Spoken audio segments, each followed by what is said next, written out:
فرض فيهن الحج فلا رفث ولا فسوق ولا جدال في الحج.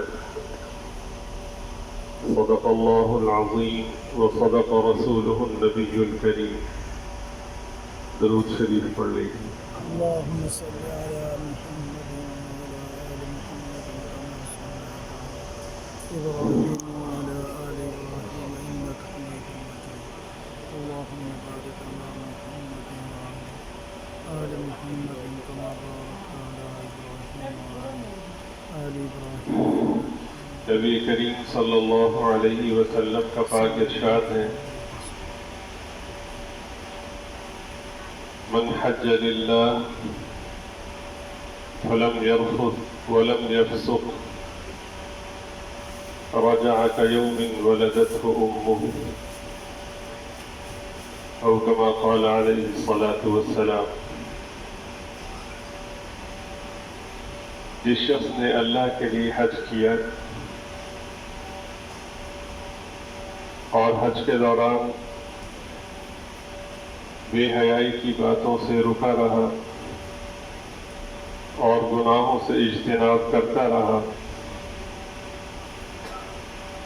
تو حج کر کے جب وہ لوٹتا ہے تو گناہوں سے ایسے پاک ہو چکا ہوتا ہے جیسے آج ہی ماں کے پیٹ سے جنم لیا.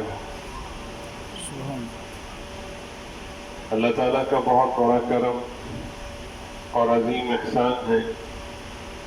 اس عظیم نعمت کے لیے ہمیں قبول فرمایا اور اس کے فضل سے ہم احرام کی حالت میں منا میں موجود ہیں، اور حج کے مناسک میں پہلا وقوف منا بھی کہا جا سکتا ہے اس کو، وہ ہم اس میں شامل ہیں. الحمدللہ ثم الحمدللہ. اللہ تعالیٰ نے اب تک بہت آسانیاں فرمائیں اور اگلے مراحل میں بھی مزید آسانیاں فرمائیں اور اپنے کرم سے اپنی بارگاہ میں قبول فرمائیں اور ہر طرح کے ناپسندیدہ امور سے ہم سب کی حفاظت فرمائیں. ایک خاکہ پہلے حج کے اعمال کا ہم مذاکرہ کر لیتے ہیں، انشاءاللہ پھر گفتگو آگے چلے گی. حج کے ایام میں پہلے دن کو یوم الترویہ کہا جاتا ہے، دوسرے دن کو یوم عرفہ کہا جاتا ہے، تیسرے، چوتھے اور پانچویں ایام کو ایام النحر کہا جاتا ہے.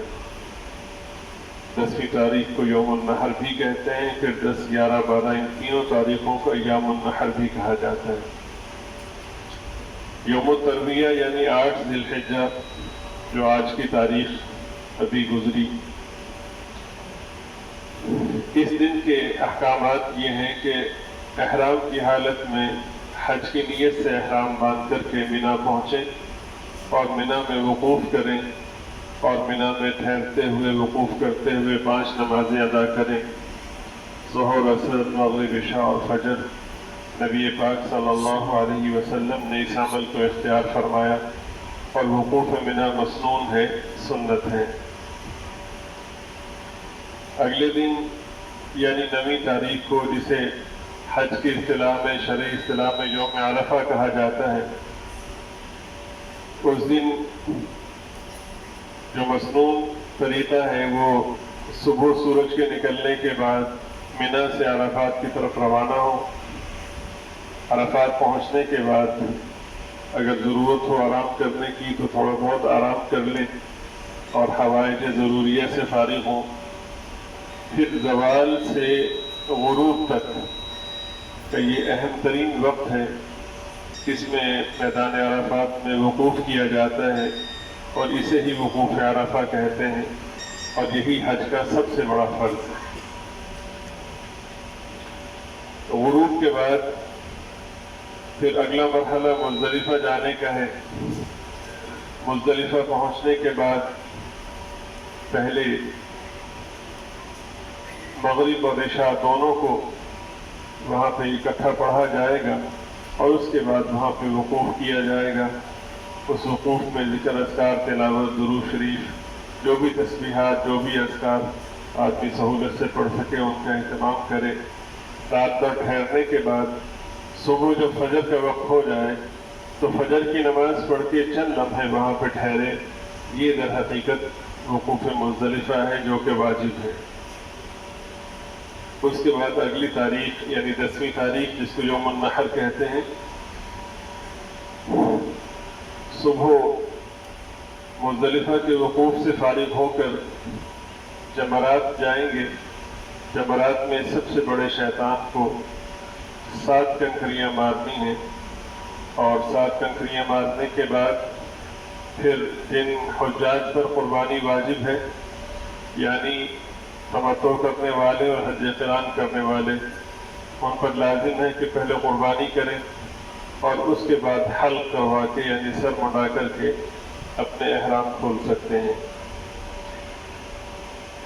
10ویں تاریخ کو شیطان کو کنکریوں مارنے کے بعد طواف زیارت کا مرحلہ ہے. طواف زیارت 10، 11، 12 10 تاریخ کی صبح سے لے کر 12 تاریخ کے غروب تک کیا جا سکتا ہے.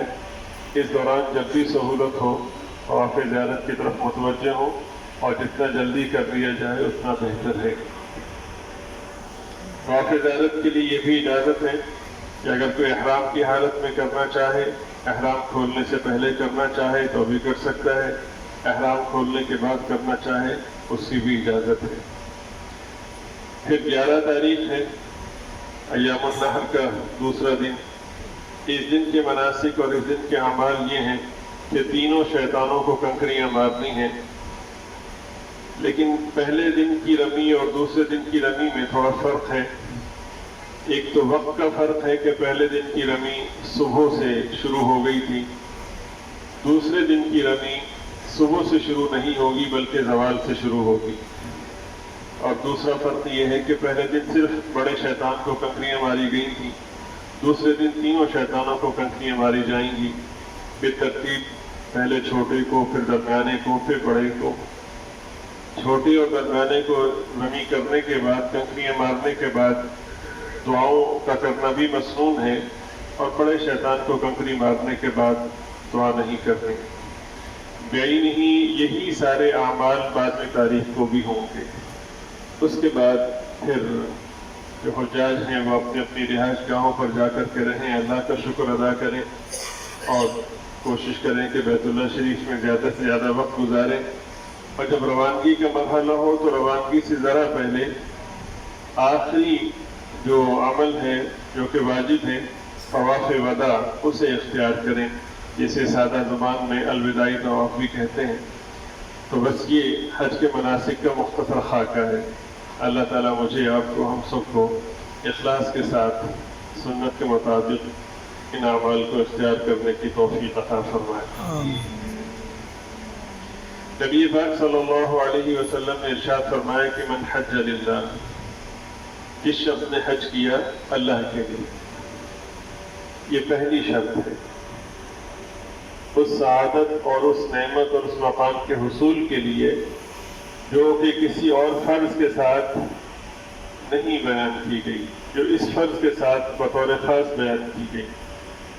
پہلی شرط یہ ہے کہ من حج للہ، کہ حج صرف اور صرف اللہ کے لیے کرنا. یہ بڑی اہم شرط ہے اور یہ ایک قدر مشترک ہے، یہ روح ہے جو تمام اعمال میں، تمام فرائض میں، تمام احکامات میں مطلوب ہے. نماز ہو، روزہ ہو، حج ہو، زکوٰۃ ہو، ان سب میں یہ مطلوب ہے کہ خالصتاً وہ اللہ کے لیے کیے جائے. ہم جب آتے ہیں تو بہت سی کیفیات اور بہت سی منفی باتیں ہمارے ذہنوں میں ہوتی ہیں.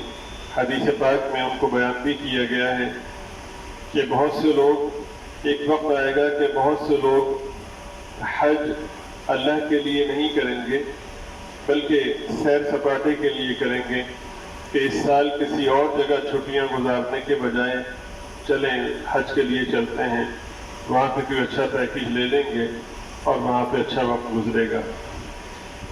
اور اسی طرح بہت سے لوگ جو حج کریں گے وہ اللہ کے لیے نہیں کریں گے بلکہ تجارت کے لیے کریں گے. کچھ سامان یہاں سے لے گئے اور واپسی میں کچھ سامان وہاں سے لے آئے. اور بہت سے لوگ حج کریں گے جو دکھلاوے کے لیے کریں گے کہ لوگ مجھے حاجی کہیں یا میں کہہ سکوں یا لوگ کہہ سکیں کہ اتنے حج کر لیے. حقیقت یہ ہے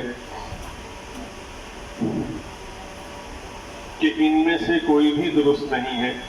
اللہ کے ہاں جو درست ہے، جو صحیح ہے، جو مقبول ہے، وہ صرف اور صرف وہی حج ہے جو خالصتاً اللہ کی رضا کے لیے کیا جائے.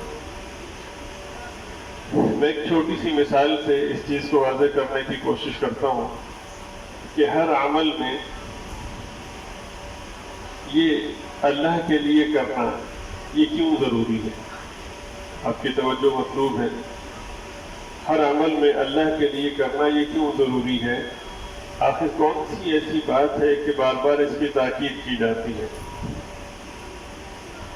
دیکھیے، ہم سب مخلوق ہیں اور مخلوق ہو کر اتنے غیرت والے ہیں کہ ہم تصور میں بھی گوارا نہیں کرتے کہ ہماری اولاد میں کسی کی شرکت ہو. نہیں سمجھے؟ اگر تھوڑی توجہ ہوگی تو آپ کی مہربانی ہوگی. تصور میں بھی گوارا نہیں کرتے. کمال مخلوق ہو کے اتنے غیور ہیں، وہ خالق جو غیرت کا خالق ہے وہ اعمال میں کسی کی شرکت ہو کیسے گوارا کرتے؟ بس اتنی سی بات ہے. اور سب اپنے آپ کو سمجھانے والی بات ہے کہ ریاکاری میں جو وقت لگتا ہے اخلاص والے عمل میں بھی تو اتنا ہی وقت لگتا ہے. اللہ تعالیٰ مجھے آپ کو ہم سب کو اخلاص نصیب فرمائے، سچا اور سچا عمل نصیب فرمائے. بلکہ جو جن اعمال میں ریاکاری ہوتی ہے، ملاوٹ ہوتی ہے، وہ اعمال بجائے فائدے کے، بجائے نفع کے، الٹا نقصان کا باعث ہوتے ہیں.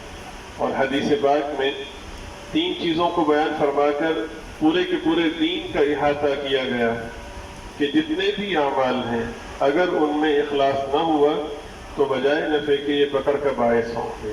اس حدیث پاک میں ایک مجاہد کا تذکرہ ہے، ایک عالم کا تذکرہ ہے، ایک سخی کا تذکرہ ہے. تو اعمال 3 طرح کے ہوتے ہیں، یا تو ان میں مال صرف ہوتا ہے، یا وقت لگتا ہے، یا ان میں مشقت ہوتی ہے. ان تینوں طرح کے اعمال کو اس حدیث پاک میں جمع کر دیا گیا کہ کوئی بھی عمل اللہ تعالیٰ کی بارگاہ میں اس وقت تک قبول نہیں ہے جب تک کہ وہ خالصتاً اللہ کی رضا کے لیے نہ کیا جائے. بڑے بڑے اعمال جو کہ اخلاص کے بغیر ہوں، ان کے مقابلے میں وہ سادہ سے اعمال، مختصر سے اعمال جو اخلاص سے بھرپور ہوں، وہ قوت میں، روحانی قوت میں کہیں بڑھ کر کے ہوتے ہیں. تو پہلی شرط بیان فرمائی کہ من حج للہ، جس شخص نے اللہ کے لیے حج کیا. اللہ تعالیٰ مجھے اور آپ کو، ہم سب کو حسن نیت نصیب فرمائے، نیت کی درستگی نصیب فرمائے. شیطان کے طریقہ واردات ہوتے ہیں، پہلے وہ نیکی سے روکتا ہے. حج کے لیے جانے کا جب سلسلہ ہوتا ہے تو کئی ساری رکاوٹیں سامنے آتی ہیں. رشتہ دار کہتے ہیں کہ 6.25 لاکھ روپے کتنے پیسے خرچ کر کے جاؤ گے. خود بھی آدمی سوچتا ہے اتنے پیسے خرچ کروں گا. پھر کئی طرح کے بہانے ذہن میں آتے ہیں، اور اللہ کو راضی کرنا ہے، چلے کسی غریب کو 5,000 روپے دے دیں گے، کسی بچی کی شادی میں 10,000 روپے کا حصہ ڈال لیں گے، اور کئی ساری درمیان میں باتیں آتی ہیں. اور ایک ہوتی ہے کج فہمی. تو کج فہمی بھی دلیل کے طور پر انسان اختیار کرتا ہے. کج فہمی اس کو کہتے ہیں کہ صحیح مفہوم کو غلط سمجھنا. چنانچہ بہت سے ایسے لوگ جو نام نہاد پیر ہوتے ہیں، نام نہاد بزرگ بنے ہوئے ہوتے ہیں، جنہیں شریعت مطہرہ کے اصولوں کا علم نہیں ہوتا، کہتے تو کی کرنا جا کے حج دے. کی مطلب کہ تو نہیں سنا کہ ماں باپ کی زیارت کرنے سے مقبول حج عمرے کا ثواب ملتا ہے، تو صبح شام ماں باپ کو دیکھو، حج کا ثواب ملے گا، وہاں جا کے کیا کرنا. اسے کہتے ہیں کج فہمی، دین کو غلط سمجھنا. اللہ تعالیٰ اس سے بھی ہماری حفاظت کرتا. پھر اس کے ساتھ ساتھ بعض لوگ حوالہ دیتے ہیں کہ فلاں موقع پر، حج کے موقع پر جب لوگ رمی کر کے آ رہے تھے تو وہ حادثہ ہوا تھا، اتنے لوگ شہید ہو گئے تھے، تو تم جا رہے ہو وہاں تو بہت رش ہوتا ہے وغیرہ. اور پھر بعض لوگ کہتے ہیں کہ مشقت بہت ہوتی ہے، یعنی قدم قدم پہ رکاوٹیں ہوتی ہیں کہ آپ نہ جائیں. آپ ہمت کرتے ہیں، اللہ سے مدد مانگتے ہیں، پیسہ بھی خرچ کرتے ہیں، اور ظاہر ہے کہ گھر بار کو چھوڑنا اتنا آسان نہیں ہے، بچوں سے دور ہونا اور رشتہ داروں سے دور ہونا، آپ ہمت کر کے آ جاتے ہیں، تو اس کا مطلب یہ نہیں ہے کہ شیطان نے کوشش کر لی اور بس، وہ آخر تک ساتھ لگا رہتا ہے، ایسے نہیں تو ایسے، ایسے نہیں تو ایسے۔ اگر یہ برائی کی طرف نہیں چل سکا تو بھلائی کی شکل میں میری کوشش ہوگی کہ اس کے اعمال کو ضائع کروں۔ احرام باندھ لیا، گھر والوں سے رخصت ہو گئے، اللہ کے گھر میں حاضر ہو گئے، اب شیطان نے دوسرے انداز سے وار کرنے شروع کر دیے۔ اب ذہن میں آ رہا ہے کہ جناب میرے نام کے ساتھ الحاج ہونا چاہیے، لوگوں کو پتہ ہونا چاہیے، 10 میں کہنے حج کیتے ہیں وغیرہ وغیرہ، اس طرح سے ضائع کرنے کی کوشش کرتا ہے۔ اور پھر چونکہ سفر میں گھر کی سہولتیں نہیں ہوتی، گھر کی راحتیں نہیں ہوتی، تو خلاف طبع امور پیش آتے ہیں، مختلف مزاج کے لوگ ہوتے ہیں، بہت سے لوگوں سے طبیعتیں نہیں ملتی، تو اور گرمی بھی شدت کی ہوتی ہے۔ اب ظاہر ہے کہ جو بستر کا سائز ہے، یہ ہماری جو زندگی گزری ہے اس حوالے سے بالکل یہ ہم اس کو نہیں، ہمارے اس مناسبت نہیں کر پا رہے۔ اسی طرح واش روم میں جو رش کی صورتحال ہے، اب ان ساری صورتوں کو سامنے رکھ کر کے ذرا دیکھیں کہ کتنے مواقع ہوتے ہیں آپس میں جھگڑا کرنے کے۔ شیطان اکساتا ہے، مثلا لائن میں لگے ہوئے کوئی پیچھے سے آ گیا، بہت بری بات ہے، ایسا نہیں ہونا چاہیے، لیکن وہ آدمی اس موقع پہ کہتا ہے میرا حق تھا، مجھے جانا تھا، لڑ پڑا وہاں پہ۔ کوئی آدمی پاس سے گزرا اور اس سے چھینٹے پڑ گئے، اس پہ لڑائی ہو گئی۔ تو اللہ تعالیٰ نے قرآن کریم میں بھی، حدیث پاک میں بھی اس کو بیان فرمایا کہ شیطان کا یہ بہت بڑا ہتھیار ہے کہ لڑائی کی طرف آمادہ ہونا، انسان کو آمادہ کرنا، اس سے بچنے کی کوشش کرنا۔ میرے عرض کرنے کا مقصد یہ ہے کہ ایسا نہیں کہ اس نے پاکستان میں یا مختلف علاقوں سے جو آنے والے ان کو وہاں روکنے کی کوشش کی اور بس نہیں، وہ مسلسل مصروف عمل ہے اور مسلسل وہ کوشش کر رہا ہے کہ ان کا عمل ضائع ہو جائے۔ تو اللہ تعالیٰ نے متوجہ فرمایا کہ وَلَا جِدَالَ فِي الْحَجِّ۔ خیر الحمدللہ احرام کی صورت ہو گئی، اور یوم الترویہ جو ہے وہ ہم نے اللہ کے فضل سے یہاں پہ اختیار کیا۔ اب اگلے منظر نامے میں جو صورتحال ہے اس میں بھی وہ یہ کوشش کرے گا کہ اس کی نیکی ضائع ہو۔ یہاں پہ ایک بات ذہن میں رکھیں کہ حج کی جو نیکی ہے وہ ہمارے تصور اور ہمارے حساب و شمار سے کہیں بڑھ کر ہے۔ نبی پاک صلی اللہ علیہ وسلم نے ارشاد فرمایا کہ حاجی جب گھر سے چلتا ہے تو سواری کے ہر قدم کے بدلے میں ایک نیکی ملتی ہے اور ایک گناہ معاف ہوتا ہے۔ اب جو جتنے دور سے آیا ہے اب وہ شمار کر لے کہ ہر قدم کے بدلے، ظاہر ہے کہ مسافت کا اعتبار ہوتا ہے، اس کو قدموں میں شمار کیا جائے تو اللہ پاک کتنی نیکیاں اور کتنی رحمتیں اور برکتیں عطا فرماتے ہیں۔ حدیث شریف میں کہ جب حاجی لبیک پڑھتا ہے تو صرف وہ تنہا نہیں پڑھ رہا ہوتا، اس کے دائیں طرف تا حد زمین، اس کے بائیں طرف زمین کی انتہا تک جتنی بھی مخلوقات ہیں وہ سب اس کے ساتھ لبیک پڑھ رہی ہوتی ہیں۔ ایک حدیث پاک میں ہے کہ جو پیدل حج کرتا ہے، جو آدمی سواری پہ حج کرتا ہے فرشتے اس سے مصافحہ کرتے ہیں، جو پیدل حج کرتا ہے فرشتے اس سے معانقہ کرتے ہیں۔ اور بیت اللہ شریف میں ایک نماز کا ثواب 1,00,000 نمازوں کے برابر ہے، اور باجماعت پڑھیں تو 27 گنا بڑھ جاتا ہے، تو 1,27,000 گنا سے بدل گیا۔ اور اللہ کے راستے کا جو ثواب ہے وہ 49 کروڑ سے اس کو ضرب دیا جا سکتا ہے، یعنی 27 لاکھ کو 49 کروڑ سے ضرب دے، ایک نماز کا ثواب اس طرح سے ملتا ہے۔ ہمارے جو پیمانے ہیں حساب کے جمع کے وہ ختم ہو جاتے ہیں۔ تو شیطان ہر موقع پر یہ چاہتا ہے کہ اس کو ختم کیا جائے۔ یہاں پہ جو قابل غور بات ہے وہ یہ ہے کہ جتنا ثواب بڑھتا جاتا ہے نقصان کا اندیشہ بھی اتنا ہی بڑھ جاتا ہے۔ جیسا کہ ایک آدمی نے سفر کرنا ہے، وہ سائیکل پہ سفر کرے گا، اگر اس میں اس نے ذرا کوتاہی کی اور وہ گر گیا تو معمولی چوٹ لگے گی، سائیکل کا سفر جو ہے وہ منزل کے حصول کے حوالے سے طویل سفر ہوتا ہے، تو یعنی اس میں فائدہ بھی کم ہے تو نقصان بھی کم ہے۔ اگر موٹر سائیکل سے گرا تو اس سے زیادہ چوٹ لگے گی، خدا نہ خواستہ 120 پہ گاڑی میں وہ جا رہا ہے اور اس رفتار میں حادثہ ہوا تو اس سے زیادہ نقصان ہوگا۔ لیکن یہی مہینوں کا سفر اگر جہاز میں طے کرے گا تو چند گھنٹوں میں طے ہو جائے گا۔ یعنی اتنا بڑا نفع ہے کہ پیدل چلے تو کئی مہینے لگیں، سال لگیں، اور سواری میں جائے تو کتنے ایام لگیں، جہاز میں جائے تو چند گھنٹوں میں پورا ہو گیا۔ لیکن اگر جہاز میں کوئی حادثہ ہوا تو پھر بچنے کا امکان نہیں۔ یوں سمجھیں کہ روحانی اعتبار سے جو سب سے عظیم ترین، سب سے بلند ترین سفر ہے وہ حج کا سفر ہے۔ سب سے اعلیٰ سفر جو ہے روحانیت کا وہ حج کا سفر ہے، اور اس میں جو نوازشات ہیں اللہ تعالیٰ کی ان کا اندازہ اس سے کر سکتے ہیں کہ حاجی تو حاجی رہا۔ اللہ پاک فرماتے ہیں کہ حاجی جس کے لیے دعا کرے گا میں اس کے کہنے پہ سب کی بخشش کروں گا۔ یہ اعلیٰ ترین روحانی سفر ہے۔ اس میں اگر کوئی گناہ ہوا تو پھر وہ ایسا ہی ہے جیسا کہ جہاز میں سفر کے دوران حادثہ ہو جائے اور کچھ بھی نہ بچے۔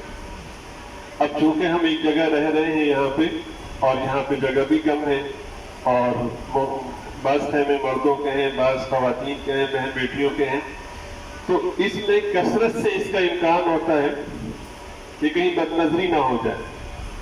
شیطان ہر مرحلے پہ کوشش کرے گا کہ بد نظری ہو، اس لیے کہ اپنے اندر ایمان کا نور، اللہ سے محبت کا نور اکٹھا کیا ہے، اس نور کو ختم کرنے کا سب سے آسان طریقہ بد نظری۔ ایک بد نظری ہوئی، جتنی محبت سے، جتنے اہتمام سے یہ محبت کی شمع دل میں روشن کی تھی، وہ ایک بد نظری سے، وہ شمع کے جو ہم اتنے اہتمام سے وہاں سے روشن کر کے لائے، وہ ایک بد نظری سے بجھ جاتی۔ تو قدم قدم پہ وہ کوشش کرے گا کہ یہ ضائع ہو۔ اس لیے اعمال صالحہ میں فکر مندی کے ساتھ ساتھ اس کی کوشش کریں کہ شیطان کے جو مختلف ہتھ کنڈے ہیں ان سے بچیں۔ اور شیطان کے ہتھ کنڈوں سے بچنے کا طریقہ کیا ہے؟ وہ یہ ہے کہ اعمال صالحہ کا اہتمام کریں، مسنون اعمال کا اہتمام کریں، نظروں کی حفاظت کریں، اور جیسا کہ اختصار سے عرض کیا گیا تھا کہ ہر دوسرے شخص کو، اپنے علاوہ ہر شخص کو اپنے سے بہتر سمجھیں۔ اگر ہم حقیقتاً کسی کو اپنے سے بہتر سمجھیں گے، نہ تو بدتمیزی کریں گے، نہ ہی اس سے الجھیں گے، نہ ہی خدا نہ خواستہ اس کو کوئی تکلیف پہنچانے کا سوچیں گے، اگر دل سے کسی کو بہتر سمجھیں گے۔ اللہ تعالیٰ میری آپ کی ہم سب کی حفاظت فرمائے۔ تو پہلی شرط ارشاد فرمائی کہ من حج للہ، جو حج کرے خالصتاً اللہ کے لیے۔ دوسری شرط فرمائی فلم یرفث، اپنے آپ کو بے حیائی کی باتوں سے بھی بچانا۔ سوال یہ ہے کہ کیا بے حیائی کی باتیں حج کے علاوہ یا احرام کے علاوہ جائز ہے؟ نہیں، ایسا نہیں ہے، بلکہ اس میں خاص نقطے کی طرف اشارہ ہے کہ بے حیائی کی باتیں عام حالت میں بھی جائز نہیں تھی، چاہے جائے کہ حج کے احرام میں اس کی گنجائش ہو، بلکہ ادھر متوجہ کیا گیا کہ وہ امور کہ جن کی شرعی طور پر اللہ تعالیٰ نے اجازت دی ہے، ان امور کا اختیار کرنا تو دور کی بات ہے، احرام کی حالت میں ان کا تذکرہ کرنا یا ان کے لیے اشارہ کرنا بھی جائز ہے۔ آپ سمجھ رہے ہیں؟ اس طرف متوجہ کیا گیا ہے۔ اور دوسری بات ارشاد فرمائی، یعنی جن چیزوں کو اللہ تعالیٰ نے مخصوص مفہوم میں جائز رکھا ہے، احرام باندھنے کے بعد وہ چیزیں بھی ممنوع ہو جاتی۔ تیسری بات ارشاد فرمائی کہ فلم یفسق، اپنے آپ کو گناہوں سے بچائے۔ گناہوں کا مطلب کیا ہے؟ اللہ تعالیٰ کی حکم عدولی کو گناہ کہتے ہیں۔ گناہ کا مطلب یہ نہیں کہ کسی کو قتل کرنا اور کسی کو زخمی کرنا یا برائی کرنا، نہیں، وہ تو ہے ہی۔ گناہ کا مفہوم یہ ہے کہ ہر وہ کام جو اللہ تعالیٰ کی حکم عدولی کے مفہوم میں آتا ہو وہ گناہ کہلاتا ہے۔ بالخصوص ایام حج میں جو مناسک حج ہیں، حج کے جو اعمال ہیں، ان میں کوشش کی جائے کہ ایک ایک کام سنت مبارکہ کے مطابق ہو، اور ان کے دوران جو دیگر اعمال صالحہ ہیں، نماز ہیں، دیگر امور ہیں، ان کو درست کیا جائے۔ اور پھر اس کے ساتھ ساتھ جو معاشرتی طور پر ہم میں کوتاہیاں ہیں. یہ چونکہ حج تبدیلی کا نام ہے، پاکیزہ تبدیلی کا نام ہے، تو کوشش ہو کہ یہاں پہ رہتے ہوئے ان کوتاہیوں کو نہ صرف یہ کہ دور کرنے کی کوشش کی جائے، توبہ استغفار کا اہتمام کیا جائے، بلکہ یہ طے کیا جائے کہ یہ مثبت تبدیلی یوں ہوگی کہ معاشرے میں جا کر لوگوں کے ساتھ جو میرا پہلے جو سلوک جو غیر شرعی تھا وہ انشاءاللہ ثم انشاءاللہ بین سنت کے مطابق ہو. تو فرمائے کہ ان کیفیات کے ساتھ جو شخص حج کرتا ہے تو پھر اس کے لیے یہ نہیں فرمایا کہ اس کے گناہ معاف ہو گئے یا اس کے لیے جنت ہوگی، نہیں، بڑا خوبصورت لفظ اس کے لیے استعمال فرمایا کہ وہ گناہوں سے ایسے پاک ہو جاتا ہے جیسے آج ہی ماں کے پیٹ سے جنم لیا. رجع کیوم ولدته امہ. حضرت سیدنا عبداللہ بن عمر رضی اللہ تعالیٰ عنہ فرماتے ہیں کہ نبی پاک صلی اللہ علیہ وسلم منی کی مسجد میں تشریف فرما تھے. میں بھی حاضر خدمت تھا. 2 افراد آپ صلی اللہ علیہ وسلم کی بارگاہ میں حاضر ہوئے. ایک ثقفی تھے اور ایک کسی اور قبیلے سے تھے. انہوں نے حاضر ہو کر عرض کیا کہ حضرت ہم کچھ پوچھنا چاہتے ہیں. تو سرکار دو عالم صلی اللہ علیہ وسلم نے فرمایا کہ ہم بتائیں یا تم پوچھو گے؟ تو سرکار کے اس فرمانے پر انہوں نے عرض کیا کہ حضرت آپ ہی فرمائیے. تو نبی پاک صلی اللہ علیہ وسلم نے فرمایا کہ تم یہ پوچھنے کے لیے آئے ہو کہ طواف کے بعد نفلوں کا ثواب کیا ہے، صفا مروہ کے درمیان دوڑنے کا اجر کیا ہے، میدان عرفات میں وقوف پر کیا ملتا ہے، شیطان کو کنکریاں مارنے سے کیا ثواب حاصل ہوتا ہے، قربانی کا کیا بدلہ ہے، طواف زیارت طواف پر کیا ملتا ہے، یہ پوچھنا چاہتے ہو؟ وہ بڑے حیران ہوئے اور کہنے لگے کہ قسم ہے اس ذات کی جس نے ہمیں پیدا کیا ہے، آپ نے جو کچھ فرمایا بالکل سچ فرمایا، ہم یہی پوچھنا چاہ رہے تھے. چنانچہ اس کے بعد نبی پاک صلی اللہ علیہ وسلم نے ان چیزوں کو بیان فرمایا. ارشاد فرمایا کہ طواف کے بعد جو 2 نفل پڑھے جاتے ہیں ان 2 نفلوں کے پڑھنے پر ایک غلام کو آزاد کرنے کے برابر ثواب ملتا ہے. اور ارشاد فرمائے کہ صفا مروہ کے درمیان دوڑنے پر 70 غلاموں کو آزاد کرنے کا ثواب ملتا ہے. ارشاد فرمائے کہ میدان عرفات میں جب تم ٹھہرتے ہو اور وہاں ٹھہر کر اللہ تعالیٰ سے رجوع کرتے ہو تو اللہ رب العزت صرف یہی نہیں کہ توبہ کو قبول فرمائے اور گناہوں کو معاف فرمائے بلکہ تمہاری اس کیفیت کو بطور خاص فرشتوں کے سامنے بیان فرماتے ہیں اور کہتے ہیں کہ دیکھو یہ میرے بندے آئے بکھرے بالوں والے، میلے کچیلے، سراپا سوال بنے ہوئے میرے پاس آئے ہیں، مجھ سے گناہوں کی معافی مانگ رہے ہیں. اب زوال سے غروب تک ایک شخص اللہ کے سامنے رو رہا ہے اور مسلسل التجا کر رہا ہے. اللہ تعالیٰ نہ صرف یہ کہ شرف قبولیت سے نواز رہے ہیں بلکہ اس کیفیت کو پسند فرما رہے ہیں. یہاں پہ میں ایک نقطہ عرض کرنا چاہ رہا ہوں کہ دین ماننے کا نام ہے. اللہ تعالیٰ کے احکامات کو ماننے کا نام دین ہے، اپنی مرضی کا نام دین نہیں. نماز پڑھنی ہے اس لیے کہ اللہ نے فرمایا کہ پڑھنی ہے. نماز تب پڑھنی ہے جب اللہ فرمائے پڑھنی ہے. جب اللہ پاک فرمائے کہ نہیں پڑھنی تو نماز نہیں پڑھنی. بہت سے لوگوں کی سمجھ میں بات نہیں آتی لیکن کل ہم سب کی سمجھ میں آ جائے گی اس لیے کہ کل مغرب کا وقت ہوگا، نہ اذان ہوگی نہ نماز ہوگی.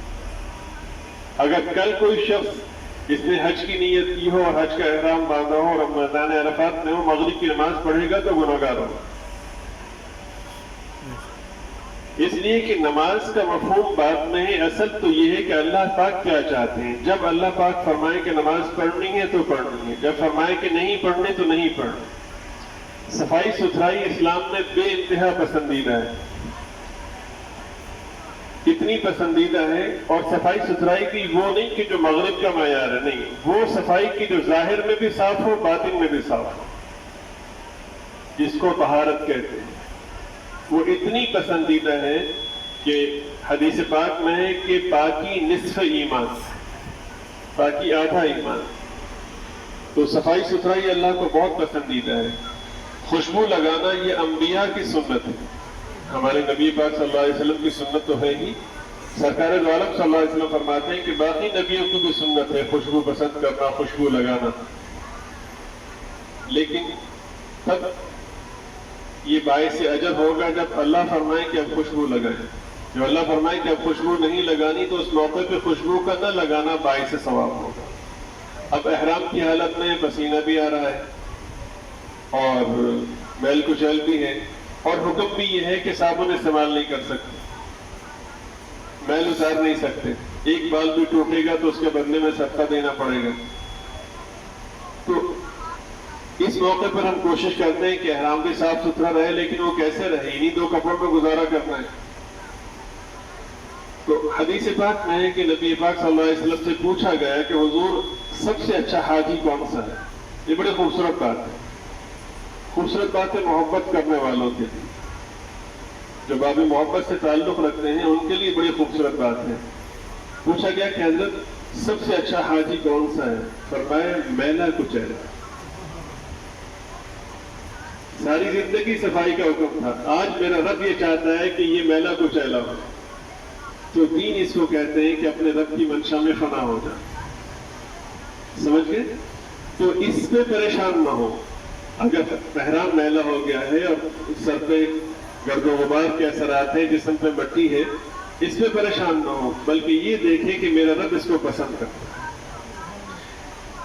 تو اللہ پاک اس پورے منظر کو بیان فرماتے ہیں کہ میرے بندے بکھرے بالوں والے اور میلے کچیلے میرے سامنے آئے ہیں اور مجھ سے معافی مانگ رہے ہیں اور صرف میری رضا کے لیے آئے ہیں اور کوئی مقصد نہیں. من حج للہ، خالصتاً اللہ کے لیے آئے ہیں.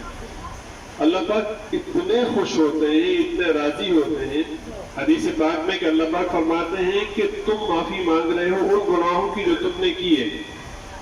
اگر تمہارے گناہ ریت کے ذرات کے برابر بھی ہوتے، سمندر کی جھاگ کے برابر ہوتے، سمندر کے قطرات کے برابر ہوتے، تب بھی میں معاف کر دیتا. اور اسی پر نہیں، اتنی محبت کا اظہار فرماتے وہ بھی معاف کر دیتا اور تم جس کے بارے میں کہو گے سب کو معاف کر دو. یہ صورتحال ہوتی. تو اللہ تعالیٰ مجھے، آپ کو، ہم سب کو اپنے اوقات کو اعمال صالحہ کے ذریعے سے قیمتی بنانے کی توفیق عطا فرمائے. ولم یفسق، اپنے آپ کو گناہوں سے بچائے. اور گناہ کا مفہوم یہ ہے کہ حکم عدولی نہ ہو. حکم عدولی کا کیا مطلب؟ یہ ہے کہ اس وقت مجھ سے میرا رب کیا چاہتا ہے، جو اللہ پاک فرمائے. دیکھیے میدان عرفات کے حوالے سے حدیث پاک میں ایک مضمون ہے. میں اس لیے بار بار عرض کر رہا ہوں کہ کل کا جو مرحلہ ہے وہ پورے حج کا خلاصہ ہے. اس خلاصے کو، اس اہمیت کو یوں سمجھ سکتے ہیں کہ ایک حدیث پاک میں ایک بہت ہی مختصر جملہ نبی پاک صلی اللہ علیہ وسلم نے بیان فرمایا اور بڑا جامع جملہ ہے. فرمایا کہ الحج عرفہ، الحج عرفہ، میدان عرفات میں حج کی نیت کر کے احرام باندھ کر زوال کے بعد ٹھہرنے کا نام ہی حج ہے. اس کو مزید بہتر انداز میں یوں سمجھا جا سکتا ہے کہ خدا نخواستہ کسی شخص کے باقی مناسک، باقی اعمال رہ گئے لیکن اس نے وقوف عرفہ اختیار کر لیا، تو باقی جو کمی کوتاہیاں ہیں وہ متبادل صورتیں موجود ہیں، ان کے ذریعے سے وہ ان کا کفارہ ہو جائے گا، اس کا حج ہو جائے گا. لیکن سب کچھ کر لیا اور وقوف عرفہ رہ گیا تو یہ کچھ بھی کر لے اس کا حج نہیں ہوگا.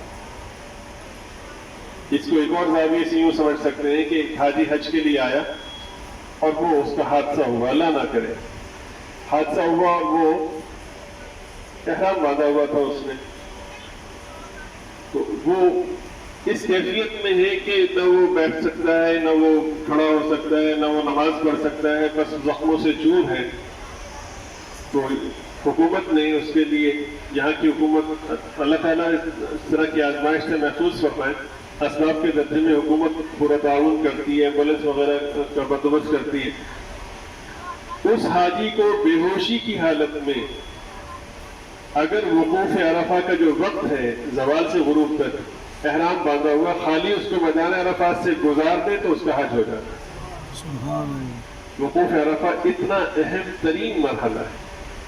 نبی پاک صلی اللہ علیہ وسلم وقوف عرفہ کے موقع پر کثرت سے چوتھے کلمے کا ورد فرمایا کرتے تھے، لا الہ الا اللہ وحدہ لا شریک لہ لہ الملک ولہ الحمد وہو علی کل شیء قدیر۔ تلبیہ کا اہتمام فرماتے تھے، اور تلبیہ تو پورے حج کی زینت ہے، کثرت سے اس کا اہتمام ہونا چاہیے۔ حدیث پاک میں ہے کہ بدر کے موقع کو مستثنیٰ کر دیں، کہ مسلمانوں کو جو اللہ کی خاص مدد اس دن میسر ہوئی اس کو مستثنیٰ کر دیں۔ اس کے علاوہ شیطان اللہ تعالیٰ کی رحمت کے نزول اور اللہ تعالیٰ کی بخشش کے ظہور کو دیکھ کر اتنا عرفہ کے موقع پہ پریشان ہوتا ہے، اتنا کبھی پریشان نہیں، اپنے سر میں خاک ڈالنا شروع کر دیتا ہے کہ میں نے اس کو گمراہ کیا، مختلف برائیوں میں اس کو مبتلا رکھا، میں نے اس پر ایک دن نہیں، 2 دن نہیں، 50 سال محنت کی، 60 سال محنت کی، ہر قدم اس کا برائی میں ہوتا تھا۔ اس نے تھوڑی سی ہمت کی، اللہ سے مدد مانگی، اور آج ہی احرام باندھ کے یہاں پہنچا۔ اس نے اپنے دونوں ہاتھ اٹھائے اور زبان کھولنے سے پہلے اس کی آنکھوں سے 2 آنسو جاری ہوئے۔ میری 60 سال 70 سال کی محنت وہ 2 آنسو بہا کر کے لے گئے۔ اتنا پریشان اس موقع پہ شیطان ہوتا ہے، اتنا کبھی نہیں ہوتا۔ اللہ تعالیٰ مجھے، آپ کو، ہم سب کو عرفہ کی جو برکات ہیں، جو بخشش ہیں، جو عنایات ہیں، وہ اللہ پاک نصیب فرمائے، محرومی سے بچائے، تمام حجاج کی حاضری کو قبول فرمائے، اور ان کی برکت سے ہم گناہگاروں کی حاضری کو بھی اللہ تعالیٰ اپنی بارگاہ میں قبول فرمائے، محرومی سے محفوظ فرمائے، اور اپنے کرم سے بار بار حاضر ہونے کی توفیق نصیب فرمائے۔ حدیث پاک میں ایک مختصر سا معمول ہے، اس کے بارے میں نبی پاک صلی اللہ علیہ وسلم فرماتے ہیں کہ کوئی شخص اس معمول کو کر لے۔ وہ معمول کیا ہے کہ 100 مرتبہ چوتھا کلمہ لا الہ الا اللہ وحدہ لا شریک لہ لہ الملک ولہ الحمد وہو علی کل شیء قدیر، پھر 100 مرتبہ سورہ اخلاص، اور پھر 100 مرتبہ درود ابراہیمی کا پہلا حصہ معمولی سے اضافے کے ساتھ، اللہم صل علی محمد وعلی آل محمد كما صليت على إبراهيم وعلى آل إبراهيم إنك حميد مجيد، اللهم بارك على محمد وعلى آل محمد كما باركت على إبراهيم وعلى آل إبراهيم إنك حميد مجيد۔ اس کا جو آدھا حصہ بنتا ہے وہاں پہ رک کر اضافہ کرنا ہے، اللهم صل على محمد وعلى آل محمد كما صليت على إبراهيم وعلى آل إبراهيم إنك حميد مجيد وعلينا معهم۔ ہر بار یہ اضافہ کرنا ہے۔ یہ 3 چیزیں پڑھیں اور پڑھنے کے بعد اللہ تعالیٰ سے توبہ استغفار کریں، تو اللہ پاک نہ صرف یہ کہ اس کی توبہ کو قبول فرماتے ہیں، اس کے گناہوں کو معاف فرماتے ہیں، بلکہ فرماتے ہیں کہ تو نے اپنے لیے توبہ استغفار کا اہتمام کیا، اس عمل کے بعد اگر تم مجھ سے یوں کہتا کہ یا اللہ تمام عرفات والوں کی بخشش فرما، تو میں تیرے کہنے پر سب کی بخشش کر دوں۔ بہرحال یہ ادائیں ہیں، یہ بہانے، اللہ تعالیٰ کی رحمت بہانہ تلاش کرتی ہے۔ اللہ تعالیٰ مجھے، آپ کو، ہم سب کو اپنی بارگاہ میں شرف و قبولیت سے نوازے، محرومی سے اور محرومی کے اسباب سے ہم سب کی حفاظت فرمائیں۔ جو حضرات پہلے سے حج کر چکے ہیں ان سے استفادہ کیا جائے، مناسک حج کے حوالے سے بالخصوص علماء سے استفادہ کیا جائے، تاکہ کوئی بھی قدم اور کوئی بھی عمل خلاف شرع ہمارا نہ ہو۔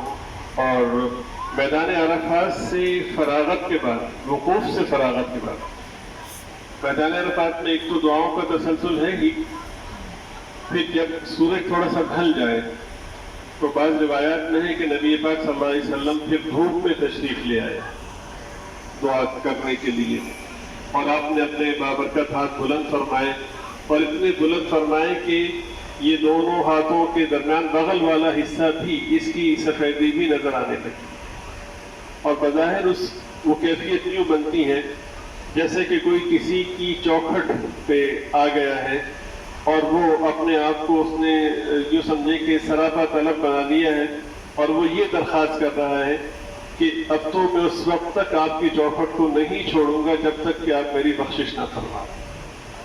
تو وہاں باہر تھوڑا سا نکل کر کے مٹی والی جگہ ہو، اپنے آپ کو واقعتاً غلام کی صورت میں، ظاہر ہے کہ ہم اللہ کے غلام میں اللہ کے عبد ہیں، تو حقیقی طور پر غلام کی صورت میں وہاں پیش کر کے اپنے رب کو منانے کی کوشش کریں. اور بڑا آسان طریقہ ہے اپنی اور اپنی نسلوں کی آخرت کو سنوارنے کا کہ اللہ تعالیٰ سے اس کی ساری مخلوق کی ہدایت اور بہتری کی دعا کریں. حدیث شریف میں کہ من کان للہ کان اللہ لہ، جو اللہ کا ہو جاتا ہے اللہ پاک اس سے ہو جاتے ہیں. آپ اللہ کی مخلوق کے لیے دعا کریں، اللہ آپ کی ذات کو اور آپ کی نسلوں کو سنوارتے ہیں. اللہ تعالیٰ مجھے آپ کو ہم سب کو عمل کی توفیق عطا فرمائے. یہاں پہ ایک دو چند اہم مسائل ہیں جو عمومی ترتیب سے ہٹ کر ہیں. وقوف عرفہ کے موقع پر اگر کوئی شخص امام حج کے ساتھ نماز پڑھے، اور امام حج مسافر ہو، تو اس کی ترتیب یہ ہوگی کہ وہ ظہر کے وقت میں ظہر اور عصر دونوں کو پڑھے گا اور قصر پڑھے گا اگر یہ حاجی خود بھی مسافر ہے. اور اگر کوئی شخص امام حج کے ساتھ نماز نہیں پڑھ رہا بلکہ اپنے اپنے خیموں میں لوگ پڑھ رہے ہیں، تو ایسی صورت میں ظہر کو ظہر کے وقت میں اور عصر کو عصر کے وقت میں ادا کیا جائے گا، تاکہ جو نمازیں ہیں مغرب اور عشاء کی وہ مزدلفہ میں جا کر پڑھنی ہیں، تو اس میں بھی یہی ہے کہ جو مسافر ہیں وہ قصر نماز پڑھیں گے اور جو مقیم ہیں وہ پوری نماز پڑھیں گے. البتہ اس کے اندر جو جمع ہے وہ لازمی ہے، وہ جمع تاخیری کہلاتی ہے. عشاء کی نماز کا جب وقت ہو جائے گا تو اس وقت پہ ہم پہلے مغرب کی نماز ادا کریں گے اور اس کے بعد عشاء کی نماز ادا کریں گے. اللہ تعالیٰ ہم سب کو پورے دین پر سنت کے مطابق اخلاص کے ساتھ چلنے کی توفیق عطا فرمائے. وآخر دعوانا الحمد للہ رب العالمین.